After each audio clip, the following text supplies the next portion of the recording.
ሰላሙ አለይኩም ወራህመቱላሂ ወበረካቱ። ውድ ሀገሬ ልጆች ሰላም ብያለሁ። ሙስሊም ክርስቲያን ብያላችሁ በተለይ ይጠብቃችሁ። ውድ ሀገሬ ልጆች የጠፋሁ ቢዩ ሰርች አላውቅምና አሞኝ ነበር። ትንሽ እኔም አመመኝ። መድኃኒት ምን ቢወሰድኩ ምግብ ከለከለኝ። በቃ በጣም ምግቡ እምቢ አለኝ። ከዛ ደግሞ ሳል ነበር ያመመኝ። ሳምባሽ ላይም ትንሽ ነገር በራጅ እንትን ይላል አሉኝ። በቃ ዙሮ እንደዛ ነበር። ልጄንም የሚጣመው በቶንሲል ኢንፌክሽን እየፈጠረ በቃ ያለሁትበት ቤት እርጥብ ነው እንዳልኳችሁ እንደ ሸርብቶ ነው ያለው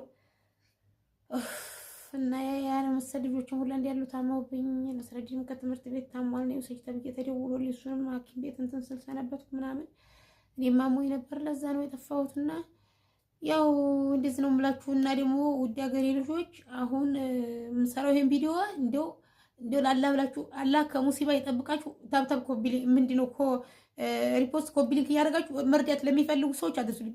በተለይ ደግሞ እንረዳሻለን ብለው ቃል የገቡ እያንዳንዱ በገቡት ቃል እኔ ባልጠይቃችሁ አላህ ይጠይቃችኋል እና ቢረዱ እንደገና ደግሞ የኛ ሀገር ሀብታሙ ዳሞቶች ለምሳሌ ኖርቆ አይተነው ነው ጊዮርጊስ ምናምን የሀገሬ ሰዎች ናቸው፣ ጠቅላላ ጎጃሞች ናቸው።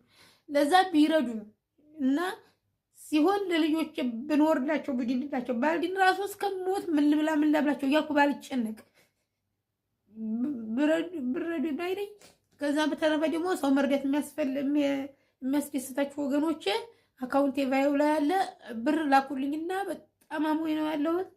አፋር ክልል ሂጅ ወተት መጠጣት ፈልጌያለሁ። ባለፈው ሂጅ ጥቅምት ላይ ጠቅሞኝ ረድቶኝ ሰምቻለሁ እና አሁንም በጣም እየደከመኝ ነው። ስልኬን መያዝ እያቃተኝ ተኝቼ ተነሽ አይለኝም እና ሂጅ እስኪ ወተት ጠጥቼ ልምጣ ብያለሁ። የምትችሉ እርዱኝ። ደግሞ ሰሞኑን የረዳሽኝ እህቴ ከየት ሀገር ነው 34 ሺህ ብር የላክሽልኝ በረካሁኝ አመሰግናለሁ። ይህን ሰሞን ልጆች ጋር ሰነበትኩበት እንዳልኳችሁ ቤቱ አምሎ ፌስታል ገዝቼ በሜትር 300 ብር 18 ሜትር ገዝቼ ፌስታል አለበስኩ። ዙሪያውን የአንድ ወር ክራይ ከፈልኩ ያለፈ ነበረብኝ። ለዛ ያው እንደዛ አድርጌዋለሁ። እቴዋ ሌሎቻችሁ ደግሞ ብትረዱኝ ምን ይመስላችሁ? እኔ 10 ምናምን ዓመት በአረብ ሀገር ቤተሰቦችን ልጆችን ሽክፍ አድርጌ የኖርኩ ነበርኩ። ዛሬ በመታመሜ ነው ሰው ፊት ወጥቼ እንደዚህ የምሆነውና ብትረዱኝ ምን ይመስላችሁ? እንረዳሻለን ያላችሁትስ የምትረዱኝ ስሞተ ነው ወይ? ዛሬ ብትረዱኝ ምን ችግር አለ? የምናጫውትሻለን ብላችሁ የምትተውብኝ የተላከልኝን ዕቃ የምትቀሙኝ ለእኔ የሰጠኝን ፈተና አላህ ለእናንተ ቢሰጣችሁ አላህ ይገደዋል። እና እንደዚህ ነው የምለው ውድ ሀገሬ ልጆች የምትረዱኝ እርዱኝ።